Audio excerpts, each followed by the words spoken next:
schooling without a curriculum, often called unschooling. Others choose centers that follow self-directed learning. Judy, let's start with you. You unschooled, as we mentioned just a second ago there, all 5 of your kids at home. Some, I suspect, are still being schooled.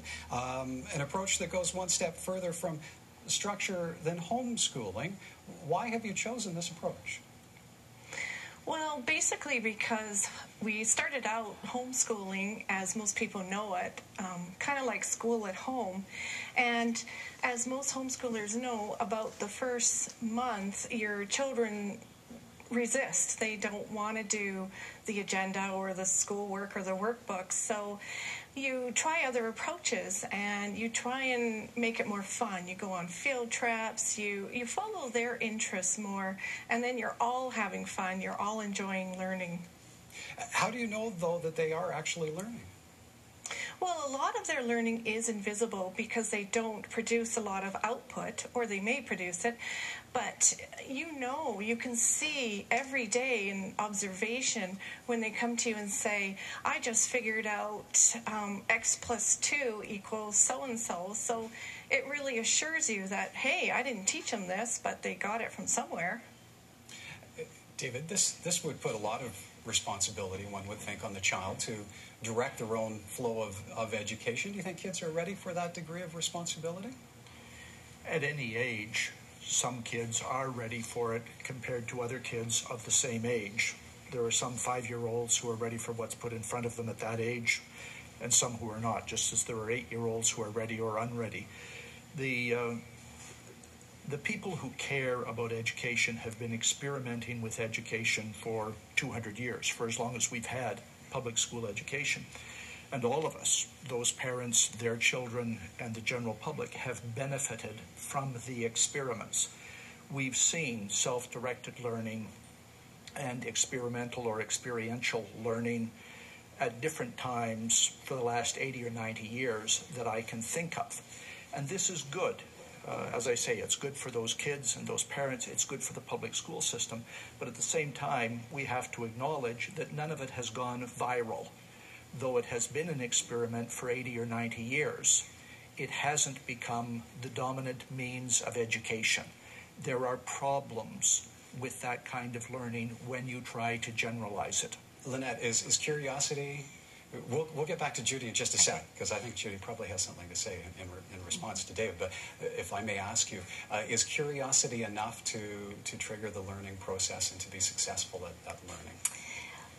Well, I'm not sure that the distinction between curiosity and curriculum is the full story, because deschooling and homeschooling happen within a wider context. And I think that to really understand this movement to deschooling and homeschooling, we should really look at the big context. So I think that, in fact, if we look at education as having 3 components, there's that informal education. So that's what happens at home. That's what happens within our cultural groups, our families, and so on. That really relaxed kind of learning that we learn a tremendous amount about how the world works and how we have relationships. There's a non-formal education, and that's within our communities, organized kinds of education activities.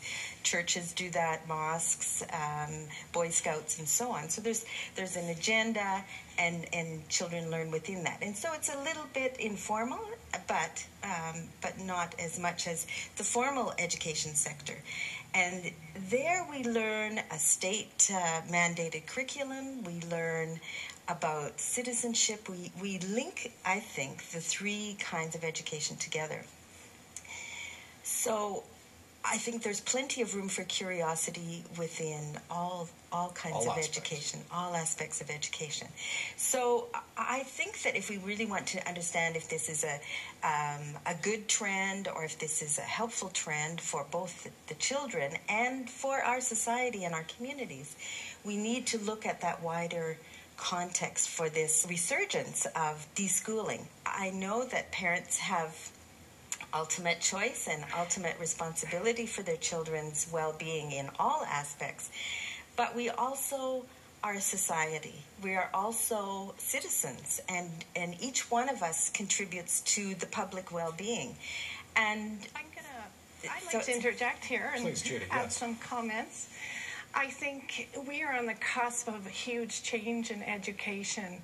When you look at our system right now, it's been around for 160, 70 years, where we've had a public institution, and before that it was more informal. But I think what we're missing is right now we have a huge cultural change with the addition of the internet.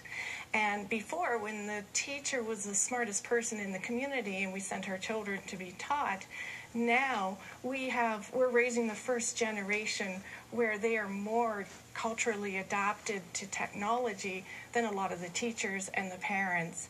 And what that change produces is, as the government has undertaken input from the public on what is the future of education, what are we trying to teach kids, and what the outcome of that was that we need to focus more on process and not content, because the kids have the content at their fingertips. What they need now is more, not so much teachers, but facilitators to help them guide them through that content, to put it in their path, and let them explore their passions, see what they want to do, where they want to go. Post-secondary education, is it an option without a diploma? And a deschooling school. The Voyage Learning Community is opening in Calgary this fall. And tell us what